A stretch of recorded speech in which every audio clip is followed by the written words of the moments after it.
Hello साथियों, आप सभी के यूट्यूब चैनल में एक बार फिर से स्वागत है। आज के इस वीडियो में कोर पेपर 13 इकोनॉमिक्स ऑनर्स अधिकतम समाज के लाभ का सिद्धांत का क्वेश्चन आंसर समझने वाले एकदम सरल शब्दों में आइए देखते हैं। आधुनिक राज्य कल्याणकारी राज्य है जिसका मुख्य उद्देश्य लोगों का कल्याण करना होता है। सरकार की राजकोषीय व बजटीय गतिविधियां संपूर्ण अर्थव्यवस्था को बहुत प्रभावित करती है। इसलिए सार्वजनिक वित्त लगाते समय सार्वजनिक वित्त के कार्यों के लिए कुछ ऐसे कारक स्थापित किए जाएं जिससे अधिकतम सामाजिक कल्याण प्राप्त किया जा सके। इसी कारण इस सिद्धांत को सामाजिक लाभ का सिद्धांत कहा जाता है। प्रोफेसर डाल्टन ने इसे अधिकतम सामाजिक लाभ का सिद्धांत नाम दिया है।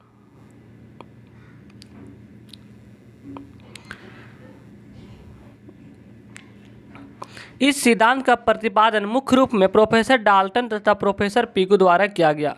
डाल्टन और पिगू के द्वारा, इसलिए इसे डाल्टन अथवा पिगू का सिद्धांत भी कहा जाता है। इसके अनुसार प्रत्येक दिशा में सार्वजनिक व्यय को इस प्रकार किया जाना चाहिए कि समाज को किसी भी दिशा में होने वाली छोटी सी वृद्धि से प्राप्त होने वाले लाभ, किसी भी कराधान में होने वाली वृद्धि या किसी भी सार्वजनिक आय के अन्य स्रोतों से प्राप्त होने वाली हानि के बराबर हो। अंतिम व आदर्श बिंदु वह होगा जहां पर राज्य द्वारा खर्च पैसे की प्रत्येक इकाई से प्राप्त होने वाला लाभ वसूल किए गए राजस्व की प्रत्येक इकाई में होने वाले त्याग के बराबर होगा। इस बिंदु पर समुदाय के कर का सामाजिक त्याग तथा सामाजिक व्यय से प्राप्त होने वाला सामाजिक लाभ एक दूसरे को परस्पर काटते हैं। अधिकतम सामाजिक लाभ का सिद्धांत इस तथ्य पर आधारित है न तो प्रत्येक कर ही एक बुराई है और न ही प्रत्येक व्यय एक अच्छाई है। कर तथा सामाजिक व्यय के प्रभावों के बीच संतुलन की आवश्यकता है ताकि अधिकतम सामाजिक लाभ प्राप्त किया जा सके। डाल्टन के अनुसार अधिकतम सामाजिक लाभ का सिद्धांत यह बताता है कि सार्वजनिक वित्त का सबसे अच्छी प्रणाली वह है जिसके द्वारा राज्य अपने कार्य द्वारा अधिकतम सामाजिक लाभ प्राप्त करता है। अधिकतम सामाजिक लाभ का सिद्धांत की कुछ मान्यताएं हैं, देखते हैं मान्यताएं क्या है। अधिकतम सामाजिक लाभ का सिद्धांत निम्नलिखित मान्यताओं पर आधारित है। Point number 1,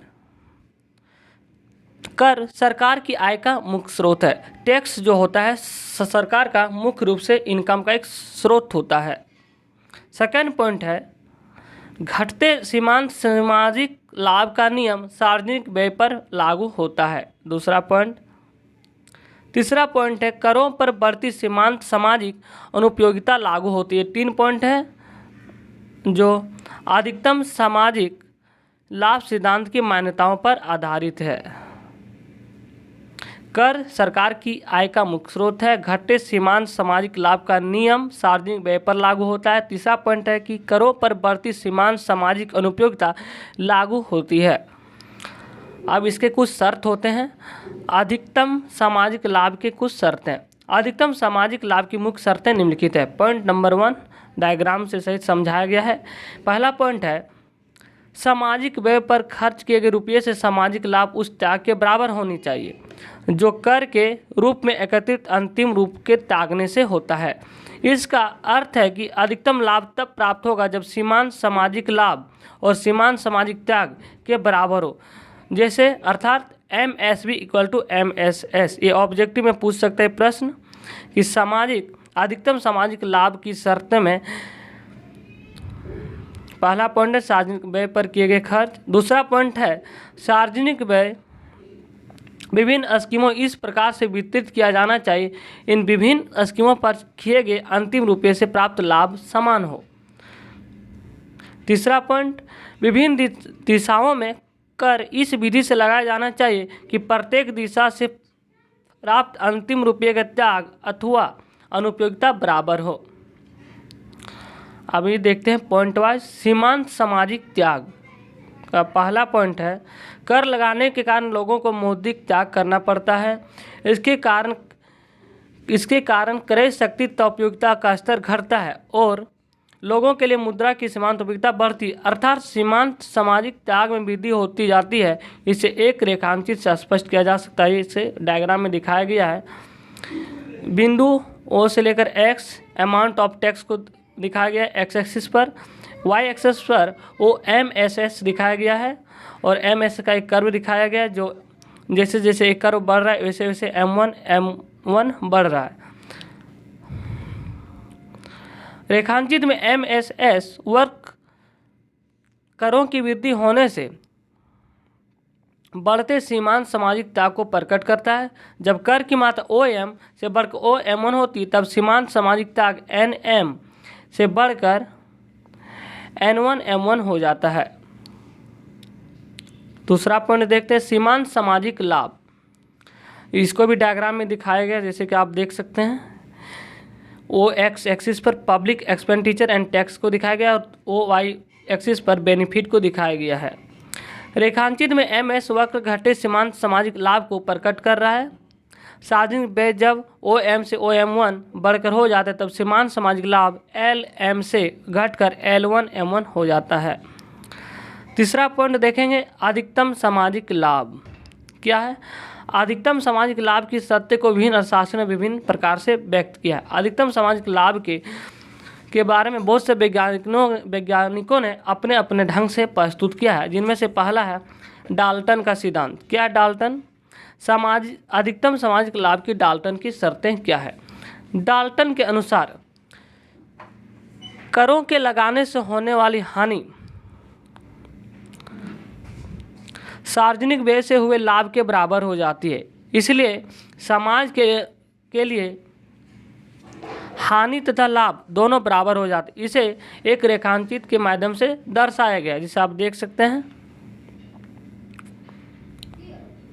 tax and expenditure OX axis पर, Y एक्सिस पर MSB या MSS को दर्शाया गया है। आइए डायग्राम के बारे में देखते हैं। रेखांकित से स्पष्ट है कि जैसे जैसे सरकारी व्यय में वृद्धि होती है, समाज की आवश्यकताओं की पूर्ति तेजी से होने लगती है, जिसके कारण क्या होता है कि सरकारी खर्च की प्रत्येक नई इकाई से प्राप्त सामाजिक लाभ कम हो जाता है।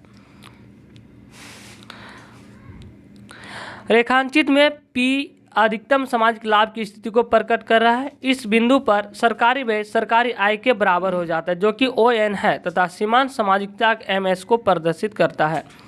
सीमांत सामाजिक लाभ MSB के बराबर हो जाता है, जो कि OM है। देखिए जैसे कि आपको डायग्राम में दिखाया गया है, आप देख सकते हैं। Tax and expenditure X axis पर, Y एक्सिस पर MSB दिखाया गया है। दूसरा पॉइंट है अधिकतम सामाजिक लाभ की पीगू की शर्तें। पीगू ने इस सिद्धांत के बारे में क्या कहा, आइए देखते हैं। पीगू के अनुसार अधिकतम सामाजिक लाभ की शर्त वह स्थिति है जिसमें प्रत्येक दिशा में सार्वजनिक व्यय को इस प्रकार किया जाना चाहिए कि खर्च किए गए आखिरी सीलिंग से मिलने वाली संतुष्टि में होने वाली वृद्धि तथा सरकार को कर वृद्धि के रूप में दिए जाने वाले आखिरी सीलिंग के कारण कम होने वाली संतुष्टि बराबर हो जाए। इसके फलस्वरूप क्या होता है कि शुद्ध सामाजिक लाभ प्राप्त होगा। शुद्ध सामाजिक लाभ अधिकतम सामाजिक त्याग और अधिकतम सामाजिक लाभ के बीच का अंतर है। शुद्ध सामाजिक लाभ जो है अधिकतम सामाजिक त्याग और अधिकतम सामाजिक लाभ के बीच का अंतर है। इसे एक रेखांकित की सहायता से दर्शाया जा सकता है, जैसे कि आप देख सकते हैं। OX एक्सिस पर टैक्सेस एंड एक्सपेंडिचर और OY एक्सिस पर MSB या MSS को दर्शाया गया है। नेट सोशल बेनिफिट एक कर्व दिखाया गया है जो B बिंदु से E को काटती है। आइए इस डायग्राम को समझते हैं। रेखांकित से स्पष्ट हो जाता है कि अधिकतम सामाजिक त्याग का जो वक्र है MSS तथा वक्र अधिकतम सामाजिक लाभ MSB वक्र को बिंदु E पर काट रही। AEB क्षेत्र अधिकतम सामाजिक लाभ को दिखा रहा है। AEB आइए देखते हैं, जैसे कि आपको यहाँ पे दिखा AEB ये नेट सोशल बेनिफिट को दिखाया गया है, जैसे कि आप देख सकते हैं।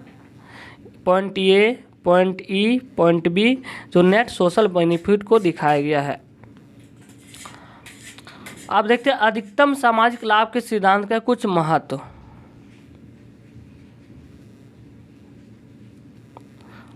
क्या है कि अधिकतम सामाजिक लाभ के सिद्धांत का महत्व को निम्नलिखित बिंदुओं द्वारा स्पष्ट किया जा सकता है।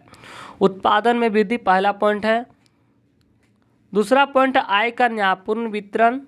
तीसरा पॉइंट है राजनीतिक स्थिरता। चौथा पॉइंट है आर्थिक स्थिरता। पांचवा पॉइंट है पूर्ण रोजगार। छठा पॉइंट है भविष्य का ज्ञान। तो आप इतना ही अगर आप लिखते हैं आपको फुल मार्क्स आ सकता है।